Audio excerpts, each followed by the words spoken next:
Football বিশ্বকাপ মানেই উত্তেজনা, আবেগ আর ইতিহাস। কিন্তু ২০২৬ বিশ্বকাপে এমন একটি বিষয় নিয়ে আলোচনা হচ্ছে যা মাঠের খেলার চেয়েও বেশি আলোচনা এসেছে, আর সেটি হলো হাইড্রেশন ব্রেক।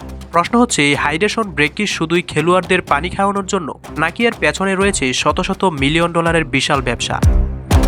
২০২৬ বিশ্বকাপে মোট ম্যাচের সংখ্যা ১০৪, আর প্রতিটি ম্যাচে থাকবে হাইড্রেশন ব্রেক। অর্থাৎ বিশ্বকাপ জুড়ে তৈরি হবে শত শত নতুন বিজ্ঞাপন দেখানোর সুযোগ। যেখানে আগে খেলা চলাকালীন বিজ্ঞাপন দেখানো যেত না, এখন সেই সুযোগ পাচ্ছে টিভি সম্প্রচারকারী প্রতিষ্ঠানগুলো। বিভিন্ন আন্তর্জাতিক প্রতিবেদনের দাবি, এই অতিরিক্ত বিজ্ঞাপন স্লটগুলো থেকে কয়েকশো মিলিয়ন ডলার পর্যন্ত আয় হতে পারে। কিছু বিশ্লেষণ তো বলছে এই অঙ্ক ৫০০ মিলিয়ন ডলারের কাছাকাছিও পৌঁছাতে পারে। তবে বিষয়টি নিয়ে সমালোচনাও কম নয়। অনেক ফুটবল প্রেমীর অভিযোগ, ফুটবল ধীরে ধীরে খেলাধুলার চেয়ে ব্যবসায় বেশি পরিণত হচ্ছে। তাদের মতে হাইড্রেশন ব্রেকের আড়ালে আসলে বিজ্ঞাপনের নতুন বাজার তৈরি করা হয়েছে।